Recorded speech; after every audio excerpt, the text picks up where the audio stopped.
Greetings and welcome to the B&H Photography Podcast.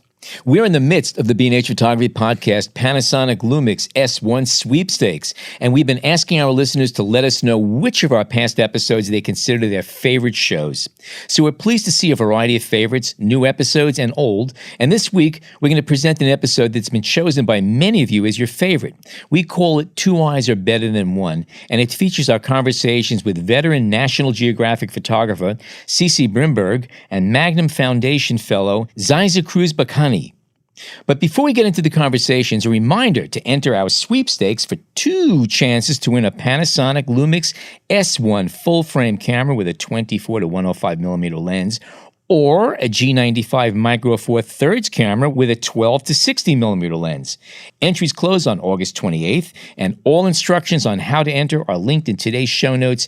But as a reminder, Step 1, if you haven't already done so, rate and subscribe to the B&H Photography Podcast on Apple Podcasts or your favorite podcast app. If you already have rated and subscribed, congrats, you're halfway there. Step 2, now that you're subscribed, you can enter on Twitter or Facebook or both for 2 chances to win. And here's how you do that. To enter on Twitter, tweet a screenshot showing that you're subscribed to the podcast with the hashtags BHPhotoPodcast and hashtag Panasonic LUMIX. Now, to enter on Facebook, go to the B&H Photo Facebook page and post a comment on the sweepstakes announcement post with your favorite B&H Photography Podcast episode for another chance to win. The entry period is from Thursday, August 8th, 2019 through Wednesday, August 28th, 2019. That said, on with the show. You're listening to the B&H Photography Podcast. For over 40 years, B&H has been the professional source for photography, video, audio, and more. For your favorite gear, news, and reviews, visit us at bnh.com or download the B&H app to your iPhone or Android device. Now here's your host, Alan Weitz. Greetings and welcome to the B&H Photography Podcast. Today, we'd like to focus on street photography and the work of 2 very distinctive photographers. Our first guest is Sisse Brimberg, a veteran adventure and travel photographer who has over 30 stories for National Geographic to her credit.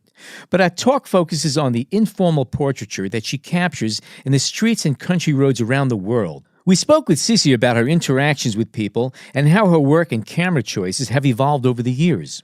After a short break, we're going to be speaking with Xyza Cruz Bacani, a Filipino street and documentary photographer who has been published by the New York Times, CNN, and other international publications. Xyza, who is a Fujifilm ambassador, was a domestic worker in Hong Kong for a decade and began to photograph in the streets in order to show her mother, also a domestic worker, a side of Hong Kong that she had never been able to see herself. We speak with Xyza about her no viewfinder technique, the cameras and lenses she prefers, and the differences between news, documentary, and street photography. But let's start with Sisse Brimberg. Sisse Brimberg is from Copenhagen, Denmark. She's been a National Geo photographer since 1976, where she's published over 30 stories, including the National Geographic Society's centennial in 1988, the fragile recovery of California sea otters, when the Greeks went west, and the Hanseatic League, Europe's first common market. Her photographs of migrant workers earned her the Picture Story of the Year award from the National Press Photographers Association. Sisse created a media company, Keen Press, with her late husband, Cotton Coulson, producing stills and video for a variety of international publications, organizations, and private companies. Her focus is on the environment, climate change, and international travel. And we're delighted to have you as a guest today. Welcome. Thank you very much. I'm delighted to be here. It's really great. I hope we will have a wonderful conversation together. You know, and by the way, your whole thing is adventure, and even just getting here was adventure because you got lost getting here. So life is an adventure. That is true.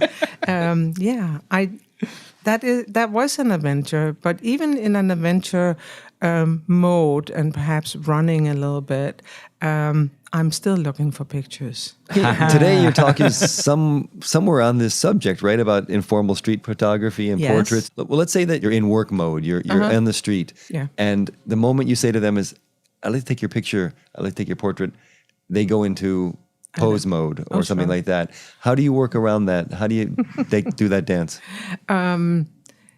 I very often do not have any conversations with the people in front of my camera. It is not a part of it, and I call it coincidental portraits, and it is just taken on the fly, and it is like it happens right in front of you. You have to be awfully fast to do that, and I would have to say my cameras are not the fastest on the market, but I force them to be as fast as they can, and then it is something. It's like it's something that happens in a split second, and if it doesn't, if I don't catch the right thing, I will go on.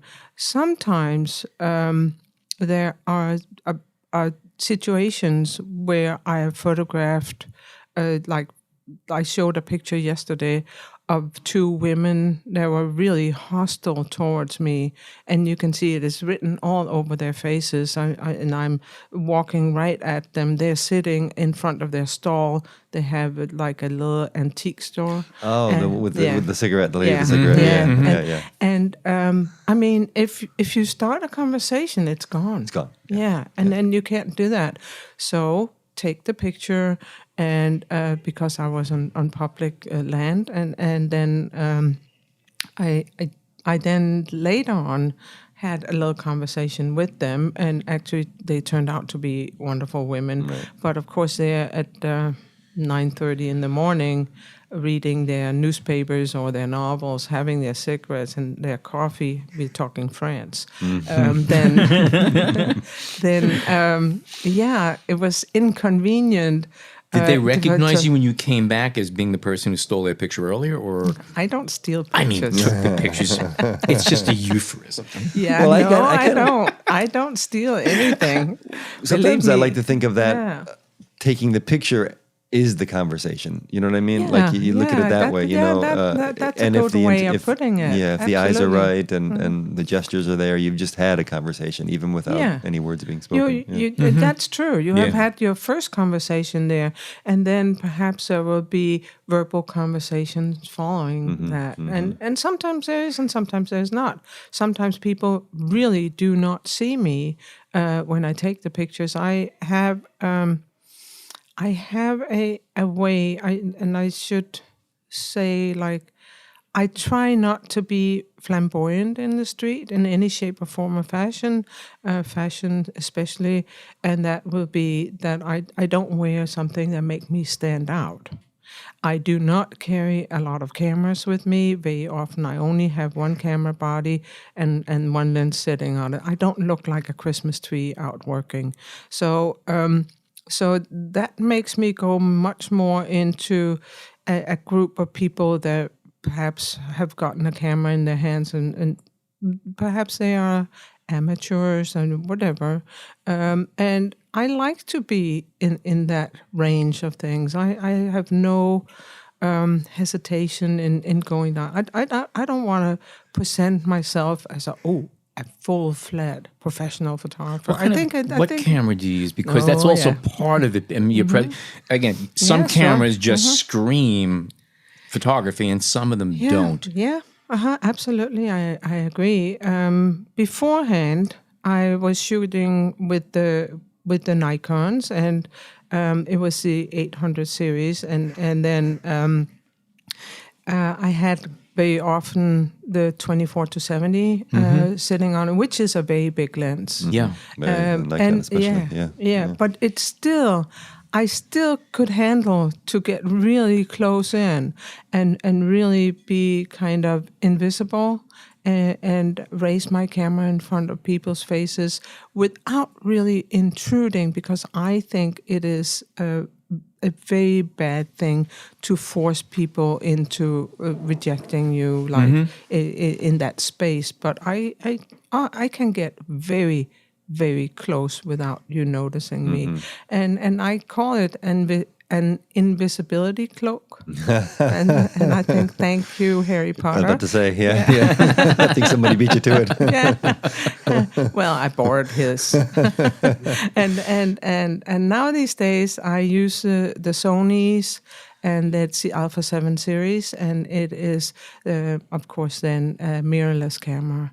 And so there's a little bit about that, that it gets a lot less noisy, which is good. And then the Alpha 7S, of course, is the one that is totally silent. The other ones are too, but I don't use them much on the silent mode. They have some issues.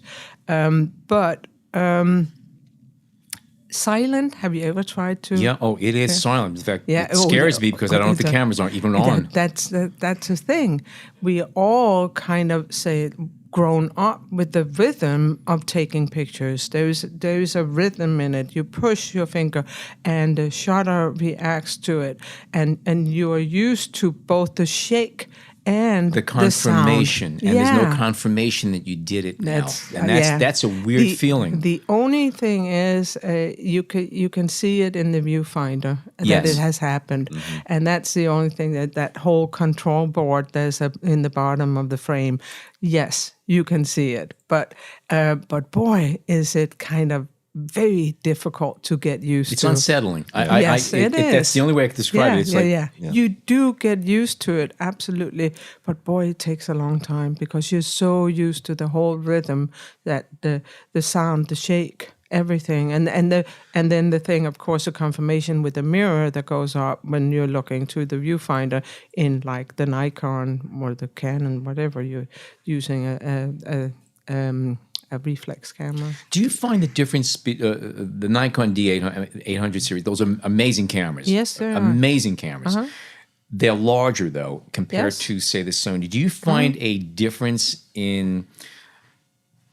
Is the Sony system, because it has a smaller, narrower form factor, less frightening to the people you're aiming at? Do you find there's less resistance to it? It seems a little bit less intrusive or threatening? Yeah, that could be, but quite frankly, even with the Nikon and that big clunker of a lens on it, I could still do it, and it didn't result in any resentment from the people in front of the lens. I guess it's the way you presented it and the way you presented. I think the whole thing comes down to yourself. Inside, can you justify that you're doing this, that you're taking this frame? Do you have a reason to do it? And is the reason good enough? Then I think that you raise a certain type of confidence in it. And with that, I totally agree. You are not so much a foreign entity to people. So, of course, there are times when people have been a little upset, but... that you're never going to stop that. Okay, no. But and it gets I think worse. your point about being the attitude and how you present and how you come across is a lot of things that are hard to even. They're not even tangible, but it's a sense that you get and an energy that you get from a person. And you can tell. Okay, this person's all right to approach me. Yeah. You know, I had a situation yesterday when I was leaving here and I walked home. And first of all, I totally agree with you. When you can justify to yourself that this is you're doing something good, it makes it so much easier, and the vibe somehow translates to the person you're photographing. Sure. So Absolutely. I had two experiences yesterday walking home. I had that moment. There was a group of guys on bicycles, and they were about to take off through the city, and I kind of stood there. I made eye contact with one of them. I got that good vibe. I started taking pictures. It was all good. Earlier, I was taking pictures of a group of people. And on my approach, I got my shots, but I didn't like them. So I circled back. This is in the streets right here on 34th Street to do it again. But I could tell at that point, they became aware of me. So I did a little trick, which I want to ask you if you've done tricks like this. I just became a tourist for a minute. I started looking up in the sky. I didn't even take a picture, but I looked up there and I gave it a few seconds to kind of let them forget about me. Yeah. And just think, okay, here's another tourist taking pictures of Manhattan. And then I came back, got myself ready, and took my picture again. So in street photography, do you have any tricks like that? Anything that you kind of do to kind of aid your invisibility cloak? Yeah, I will have to say I have done it together with my husband, my late husband, Cotton Coulson. We were working in the Blue Lagoon in Iceland. I don't know, you have seen pictures from there. It's the one where the water is milky blue everywhere, and there's all the smoke, and it's really dramatic, wonderful. And we were cruising around in the water, and there was a guy in front of us who had put some of the white silica mud on his face, and he was hostile, and he had seen us. And what we did was we started to talk about something like photography and look in that direction, and we kind of made some noise in where this guy could relax, because all the noise was not about him. And he turned around, and I can't say who of us took the frame, but it's a really good frame, and Cotton took it. And the whole head is just raying with being hostile towards us. Yeah. I think I actually saw that picture. Oh, you did? I think so, yeah. I mean, it even looks like he has little horns in his head. Yeah, that's funny. It's really fun. But that was the way that he and I worked together a lot. Helps. I mean, it was really a wonderful symbiotic relationship in where we pushed each other hard. We competed, but in a good way. We would never have stepped in front of the other one's lens, except for it was like if it was a coincidence. Is that the picture? That's it. There we go. There's the photograph. That's it. Yeah, he is hostile. Isn't he? Yes. A question for you. You and Cotton obviously had a really, really good relationship. Sure. Working personal relationship, and you took it to great heights. And all of a sudden, he's gone. And he's gone for what, 3 years now? Yes. Last month. Yes. How is it going out there by yourself right now? How have you had to readjust to go out there knowing, okay, my partner is not here now. I have to still carry on and move forward. Okay, how have you had to readjust your working habits? I'm in the process of doing that.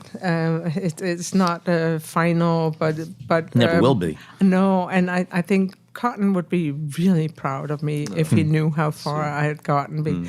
And so, but I have stayed away from anything with going out and being by myself in some hotel room somewhere. It just still seems to me very dreadful, the silence that would be in it, and not being capable of talking about the pictures that have been like harvested from the day. And so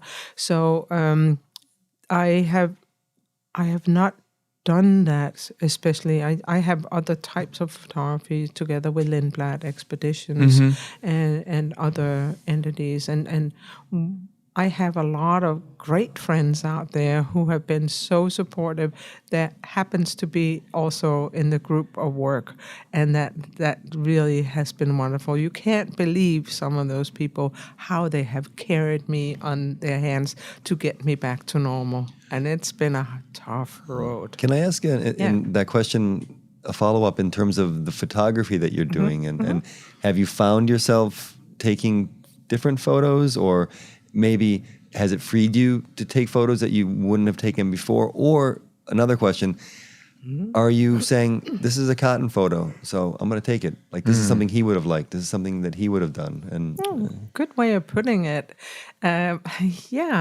I see Cotton pictures, and then I take them and say, oh, you would like this one. Absolutely. You know, you that connection will not break. Of course. And like so many years of being together and having that interaction and professional satisfaction is just really something. You had a synergy that was just, and that's got to be something that's kind of rough to move forward after. That's what I'm imagining. Yeah, absolutely. But I think I'm doing pretty well. It's okay. All right, then. You know, we were going to talk about photographing history. Yes. We ended up talking more about street photography and stuff like that, which is totally fine. Yes. Maybe we can throw a little bit. I know we're time is it's almost 11. I know you have the portfolio reviews to do. So maybe I can. Alan had one question he's asking everybody, but I kind of wanted to steal this one because somebody yesterday go ahead, brought up this idea, and I think I'll ask it to you if it's possible to answer. If you had to throw out or destroy all of your photos except one, Oh, yes. which would it be? Which would you keep? Yeah, sure. She wants this guy with The guy with the scowl. Yeah. Oh, yeah. Hostility major. No, but it is a street picture, and I did show it yesterday. It's the woman walking over a bridge in late afternoon, early evening.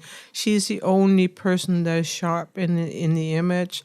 I was walking over a bridge in St. Petersburg, and I had like in the picture you can see there are two women on the right side of the frame. They were obscuring the view for me, and I realized this woman is coming towards me, and her colors are beautiful, and she's a beautiful looking woman, and I knew that was just a matter of split seconds, and so I never really got my camera up to my eye. I fired from my chest as I'm lifting the camera out, and I'm also panning with her at the same time because it's fairly late in the evening. So she's the only person that stands out being in focus.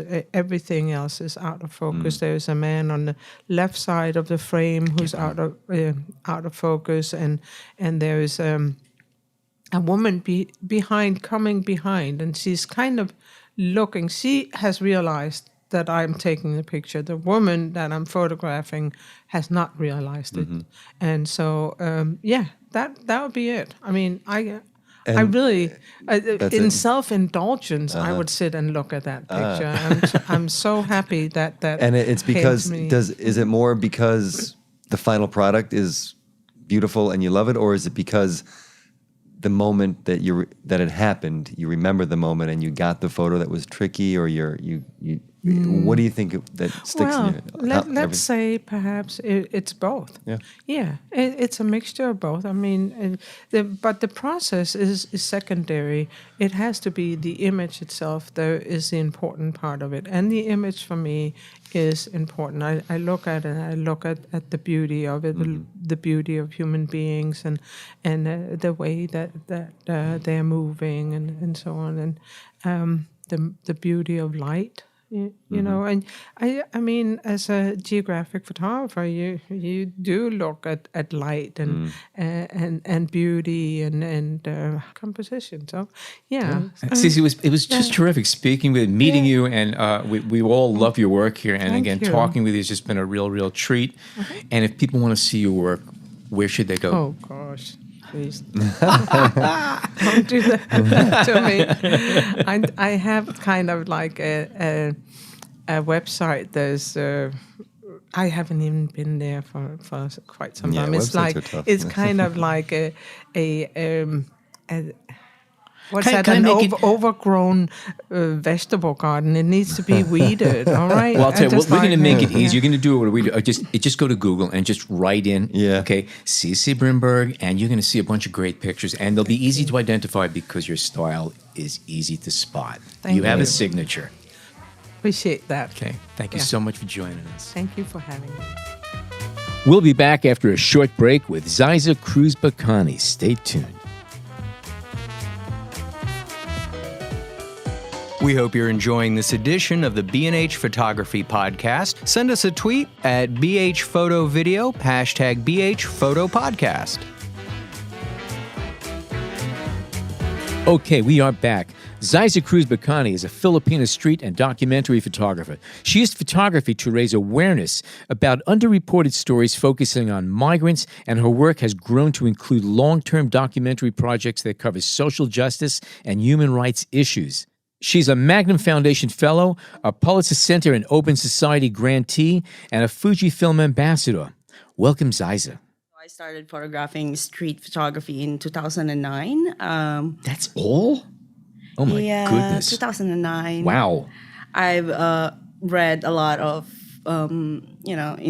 internet is free in Hong Kong anyway. So I've read a lot on the internet. I've read a lot of books, and I watch a lot of movies as well. So I think I trained myself in a way that whenever I watch a book or I read a book or I watch a movie, my brain retains that memory. Okay. So whenever I go out on the street, I see these things happening and I just photograph them. See, I know a lot of photographers who are very intelligent and have the great gear and they have the whole wrap and everything else, and the pictures are terrible.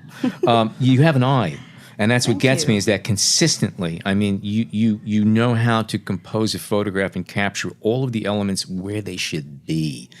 No, seriously, it's kind of frightening how many balls you knock out of the ballpark here.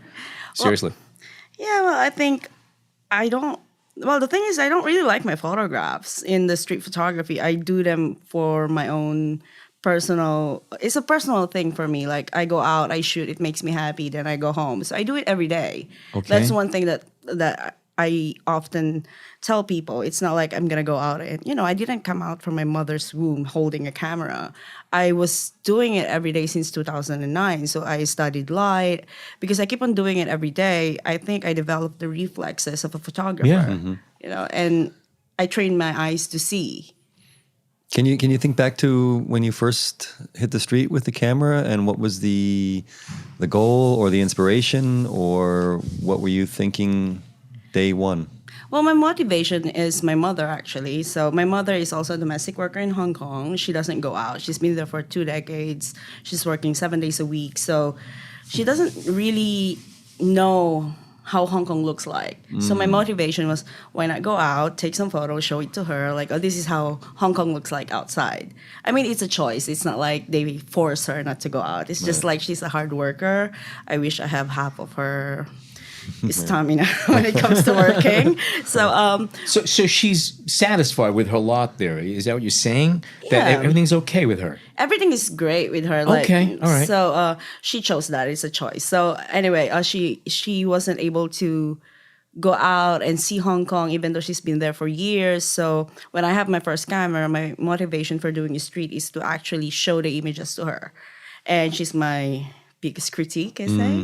Like whenever I show her a photograph, she's like, oh, it's ugly. And I'm like, why? I don't know, it's just ugly. And it's kind of cool because of that, I realized that a person who doesn't really know anything about photography is a different crowd versus the ones who know how to read a photograph. So I always have that, two sides. That's a very, very interesting point, and I agree with you. It is great to get that input too, because sometimes it is just the reaction. It's, we can talk about shadow and light and composition and all these subjects, but really often what it is what grabs your eye, and sometimes without that training to get in the way, you can figure that out easier. My kids will serve that for me sometimes. In that same role. Yeah. So use your families. Yeah, exactly. Good advice. Yeah. So the street photography developed into a documentary style of, not style, but you've turned your street photography into something more than just walks around Hong Kong to follow stories. Is that fair to say? Yeah, that's fair to say. Okay. It all started in 2014 when I got discovered on Facebook, which is amazing, right? Like, there's something good about social media. So when I started, I just keep on posting it on Facebook, and one photojournalist saw my work, and then he said, why don't you transition to documentary photography? So I did. I started photographing migrant workers in Hong Kong who were abused, distressed, because I thought I was given this very special position where I can actually magnify their voices, because I'm one of them. I understand what they're going through, who they are. So these are my people. I always say that these are my people. So I started photographing it, and then I submitted it to Magnum Foundation in New York. And that's when I got the scholarship to go to NYU for 6 weeks. Okay. Yeah, so that's when it all started. Through the Magnum Foundation? Through the Magnum Foundation, yes. Now, taking it to the next step would be documenting things that you're not so familiar with. And how did that come about, and what's the differences? Well, there's a lot of differences with street and documentary photography. On street photography, I'm a hunter. You know how hunter goes out, take a photo, then when they get the photo, when they got the photo that they like, they don't really care about the people they photograph. They don't. I don't bother asking like, "Hey, who you are? Who are you? Where you came from? Blah blah blah." But in documentary photography, I use a lot of my patience. Like it takes a long time. Most of my works takes years. I'm a very slow worker when it comes to my documentary works. So I think with the speed, there's a big difference. With my documentary works, I do a lot of research. Like it's 70%, 90% research, fact checking, ethics, checking all this stuff, and also spending time with the people I photograph. I need them to trust me, to give me the access to their lives. So most times my work takes years, like the one that I'm doing right now. I'm on my 4th chapter of human trafficking and, the migration issue. So what I do is I research what kind of story that I will do, who are the people I'm going to photograph. Then after I've done with all the research, I'm going to go there, introduce myself, get their trust. And if they allow me, then I follow them around. I never stage images, which is similar with street. That's the 2 things that I do. Yeah.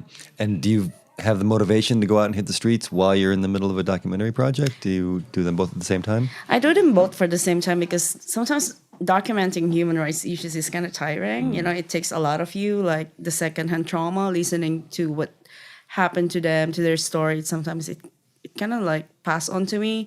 So what I do is go out on the street to relax my brain. Right. So somehow those 2 goes together, hand in hand. Yeah. It's absolutely. They counterbalance each other. You use one to release pressure from the other. Yes. Yeah. And is there a joy in the documentary photography? And is there a joy in the street photography? Do you feel that way? Well, the thing with street photography is there's an everyday joy. Like if I took that photo that really makes me happy, then my day is made. I'm done.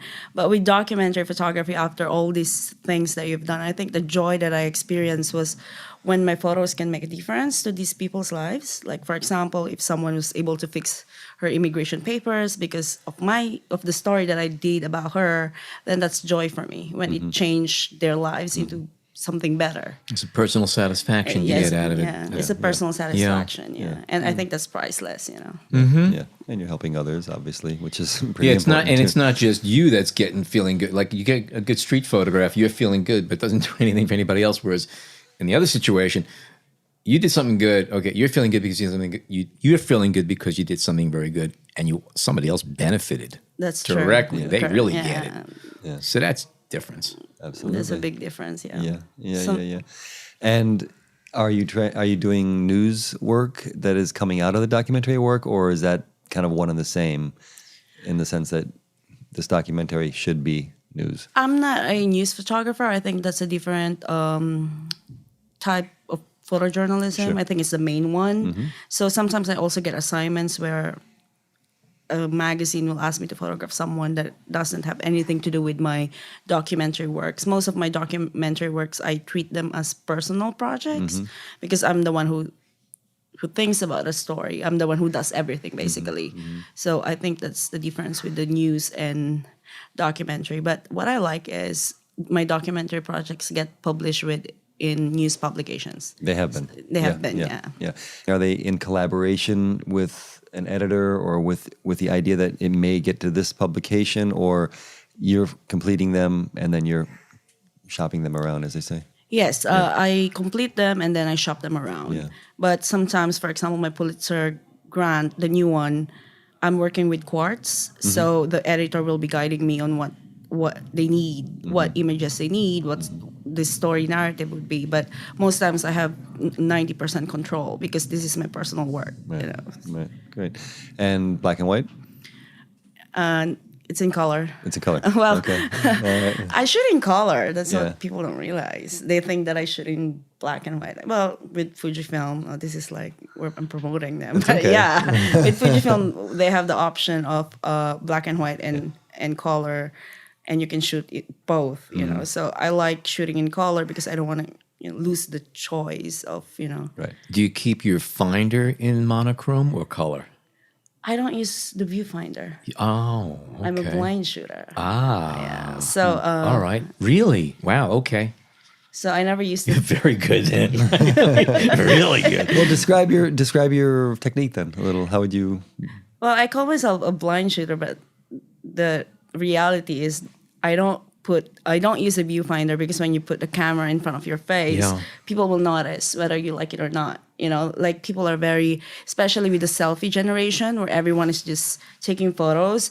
I think they're very receptive when someone is photographing them. Sometimes even though you're not photographing them, they feel that you're photographing them. Right. So the reason why I don't use the viewfinder is because I want to use my two eyes. I always say 2 is better than 1, because if you put it in your eye, I feel like the other side is blocked. But if I'm doing it with both eyes, I can see a wider perspective. I can see what's happening or what's going to happen in the frame, within the frame. Based on what you just said, I'm assuming you use one lens. Yes. And what would that be? I have a thing where whenever I have a new Fujifilm camera, I use it for 6 months without changing lens. I usually use 23mm to 35. I never go beyond that. Okay, so roughly normal lens, a normal. Okay, because that makes it easier to work the way you're working. You can't do zoom lenses and shoot intuitively without looking through a finder. So that does simplify things. And there's actually not a lot. I know of several photographers whose work I follow, and that's the way they work. They use the same camera for years, one camera, one lens. They don't look through. They feel the photograph. When they aim the camera, they know where the edges of the frame are, and that, to me, is an amazing thing to be able to do. I was going to ask, I mean, you must be okay then with your frames being malleable. You can adjust a little bit if you didn't get exactly what you want. I'm assuming that, or do you feel that you're so comfortable knowing your frame lines within that focal length that you're pretty much accurate all the time? Let's just say maybe I'm 70% accurate now, because if you do it every day, your reflexes will be, it will be like a part of you. So even though I'm not holding a camera, I'm framing something already. So that's kind of weird, like Matrix or something. I'm not sure how to explain it, but my friend who's a neurologist actually sent me a link about how the brain works. So what I do is when I'm not holding a camera, I blink when I see a frame. Even though I'm not holding a camera, I blink my eyes, like training my brain to say that's a photo. This project you're working on right now is obviously very personal because it's coming from a place you've been. It's your story in many, many ways. You feel this, you live it, and you breathed it. Are there any projects? Do you have any projects in your mind that you'd like to work on at some point in time that are just not from your experience? And what would they be? Well, actually, I'm working on a project right now with Open Society Foundation. It's about how education can actually bridge the gap between the Muslim communities and the Christian communities. Oh. Yeah, so I'm also doing another project on the side. So that will be done by next year. So it's about the Muslims. I'm not a Muslim. But I'm really interested on how powerful education can be. It can be a weapon. So the name of the project is Education as a Weapon. So it can be a good thing, it can be a bad thing. Right. So that's what I'm working on. Are you having a harder time wrapping your head around this project because of the fact that it's an external, it's not something from within? Or is it just that you're at a point right now where, no, I can do this right now because I'm comfortable with what I do? Well, I think with all the training that I received from my elders, I don't know if they will be happy about me calling them my elders. I love that. It's a great phrase, though, isn't it? It is. So with all the trainings that I got from them, I think I'm very comfortable now on switching the gear. This time, I'm going to be very personal. This project, I'm an outsider. But my view will be from an outsider perspective, but I think it's good in a way because there's no bias. Yeah. I don't have a personal bias about the issue. So I'm photographing whatever that is happening or what is being in front of me. And where are you shooting these photos?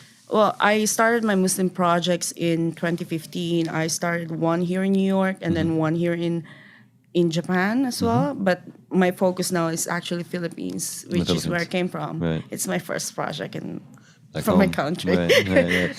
And you're using Fujis. So what are you shooting with? Which camera right now? For my documentary works, I'm using the GFX medium format. Oh, wow. And for street, Okay. I usually use the X Pro 2 X Pro 2? because I really like how it feels in my hand, you know. Great, great. So, I imagine the medium format Fuji must be good for you because you can work waist level in a sense. That camera gives you some flexibility. It's got different findings where you don't have to hold this box in front of your face. You can have a camera right there and actually see what you're doing, but maintain eye contact with your subject. That's actually a good tool for you. actually, yeah, the thing that I love about Fujifilm is they don't really change the buttons, the dials. So even though I'm transitioning from this camera to this camera, it all feels the same. But with the Fujifilm GFX, sometimes I even use it for street just for fun. Like, what if I go out with this big camera on my hand, and then will people still notice me? But I like being a ninja on street photography. I don't like to be noticed. Yeah, but with that camera, it's so big and heavy, you can clonk somebody in the head after you take that picture and get away. So you can be aggressive as you want. No. I was about to say that explains the cables as she swings in and out of here. But it's interesting because we were talking earlier about how you disappear and the techniques you use to be not noticed when you're in the street and stuff like that. And everybody kind of has their tricks. And I was saying that I pretend to be a tourist sometimes and you know, take my camera and look up and then reposition when I need to. Sometimes they're nicer if you pretend to be tourist. Yeah. So I have this thing where I put my headset on and, well, I think it pays to look young. To look young? Yeah, because people think that I'm just a student going around taking photos. Now, you know what's really funny about that? I used to use that a lot. It seems, I'm just a student working on a project, okay? Every once in a while, I still say that. And it's funny how people don't question me. And I use that just as a giggle to see if they're even just going to pause and say, really? But it works. It kind of works, all the time. So any lessons that you learned in street photography that you take to the documentary work? Where do you find kind of a crossover, either aesthetically or with your technique? I think with the aesthetics, I was able to bring it to documentary photography. So there's no difference in the way I compose the images, how I photograph them in their most decisive moments. Because the thing with my documentary work is when I photograph people, I stay with them a lot. Like when I try to get their trust, I don't even, show up with a camera first, until they're the ones who will say, hey, why are you not taking your photos? Is that what you're supposed to do? So they're used to my presence already. So I'm able to take photographs of them in their most intimate moments. And I think I brought that from street photography because in street, I'm used to not being noticed as well. And then when it comes to...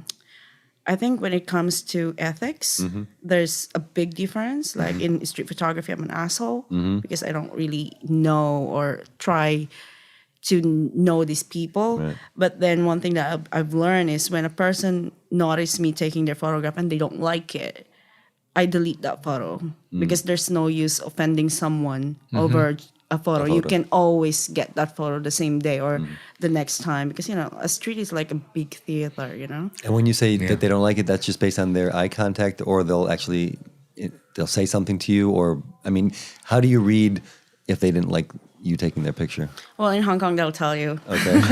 Right. You don't even feel like they will like, why are you taking my photo? So I think it's a good, it's a good city to practice street photography because people are just so... I don't know, straight to the point. And then you need to show them, like, why are you taking my photo? And you'll be like, actually, I'm not taking your photo. So you need to show it to them. Right. And if they're there, you need to delete it, No, I respect that. And do you feel inspired by any city more than another city when you're doing street photography? I mean, you like Hong Kong, of course, but how do you feel when you're in New York or any other big city? I like New York. I think it's very, there's something... that every time I touch down New York, there's something that it makes me feel so humble. It's so big. It makes me feel like I'm nothing. So it makes my street photography easier because it's just it's massive. But then it gives me that feeling that anything is possible in this city. But then it makes you feel humble. Yeah. You know, it gives you humility. So I think New York is very inspiring. You know, and it's beautiful. It's all greedy. You know, I love the subway. A lot of people are like, "Why do you love the subway? It sucks." And I'm like, "Well, it's nice to photograph people at the subway." You know, Absolutely. And Hong Kong's different in this. How would you compare the two in that sense? Hong Kong is. I'm sorry, New Yorkers will not love me for saying it, but Hong Kong is faster than New York. You know, like a minute in New York is a second in Hong Kong. Like everything is just. There's this organized chaos in Hong Kong because everything is just fast, moving. And in Hong Kong, everything is efficient. So, I mean, the subway, the train, comparing those two. So there's this difference, I think, you know. And do you see differences in your photos from one city to the other? Yeah, I mean, in New York, I love the color. Okay. I love taking photographs Interesting, of okay. New York in color because it's not as gray as Hong Kong. Hong Kong is a little bit gray. There's different shades of gray. Sometimes you don't see the sun for 2 weeks, you know. So my choice is always black and white in Hong Kong. But here it's very colorful. It's lively, you know. And what about shooting at night? Because obviously we think of Hong Kong as pretty lit up and a lot of colors at night. And Fuji cameras are amazing with Some of nice those colors. colors. Yeah. Well, if you look at my street works, most of it is at nighttime because I like the quietness. You know, it's very silent comparing when it's daytime where everyone is just out and about walking. And I think one of the hardest things to photograph in Hong Kong is isolation because, you know, it's so tight. You know, there's no space. So everywhere you look, there's someone there. Right. So I like nighttime because it's more quiet and people are weird at nighttime. Yeah. In everywhere. You've noticed. Yeah. You know, like I always say this that a banker in Hong Kong, a respectable banker at daytime can be a drunk person rolling around the street at nighttime. So I think there's something about the darkness that, you know, when it's dark, people just take off their masks. The And truth comes the out. truth comes out, yeah. Yeah, the nighttime is the right time. Yeah. That's interesting. And when you hit the streets, let's say, I'll just say you go out for a walk or whatever you want to call it. When you do you bring a theme that you want to look to for that night, like isolation, or is that just something that comes out regularly in what you're looking for, and or do you just hit the street and try to find what pleases you? Well, I try to go out and just let it flow. Whatever happens, you know. But I can't avoid that because of the things I've read or the movies that I watch. Sometimes it affects the way I view the world or my feelings, my emotions. Just to kind of wrap up, we're asking people one question, and maybe you can answer it. If you had to throw out all of your photos, except for one, can you tell me what photo that would be? The photo of my mother. That you took? That I took. In what setting? Well, I have a book coming out, and there's a lot of photos of my mom. So that's a whole book, so I will not throw that book. So it's the story of, it's called We Are Like Air. It's coming out on November 30, 2018. So it's about migration. It's about love, sacrifice, and humanizing migrants. So that book, I think one of the photos that I took of my mom, that is that one photo that I will never throw out. You know, it just shows who she is as a person.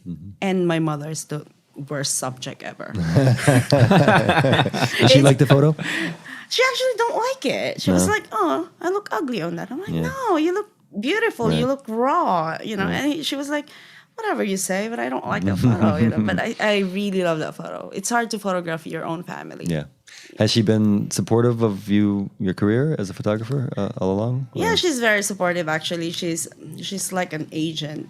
I was just texting her a while ago, like, "Hey, someone offered me to do a beauty product commercial," and I look at the mirror and I laugh so hard. And she was like, the first thing that she said is, "How much are they paying you?" Of course. And I was like, "Oh wow, my mom is a businesswoman." Well, it's got to be terrific for her to see that her daughter is going out into a whole new direction, out into the world and succeeding. Yeah, she's very proud. She always say that, you know, at least someone was able to break out of migration cycle. There you go. That's what she always says, you know, Yeah. like it doesn't matter if you're getting paid a lot, you know, she knows that I'm never going to get rich on this, you know, this industry. I always complain that, I'm broke. But she always says that at least you were able to break out of migration, Right. Because that's her dream. Yeah, it's a wall. Where you broke down a wall, and once you're in the other side of the wall, then you can do other things. Yeah. As far as a lot of money, do podcasts. We are rolling in cash. Seriously, we just do this because we like it. Yeah. That's some very good bad advice. Okay. Thank you so much for joining us today. It was terrific having you here. Wonderful talking with you. Very refreshing work. And considering how long you've been, like 9 years you've been taking pictures, you've done pretty darn good there. And it's wonderful to see and hope to have you back and see how things evolve. Thank you so much, and I'll see you all around. Yeah. Let's do this again. This is really fun. All right. Thanks so Thank much. you. Appreciate it. Okay, thank you, Sisse, and thank you, Xyza. And take a look for Xyza's new book of documentary photos called We Are Like Air. And don't forget to enter the B&H Photography Podcast Panasonic LUMIX S1 Sweepstakes. The rules and entry guidelines are available on the B&H Facebook and Twitter pages and in the show notes for this episode. As always, on behalf of John, Jason, and myself, thank you so much for tuning in today.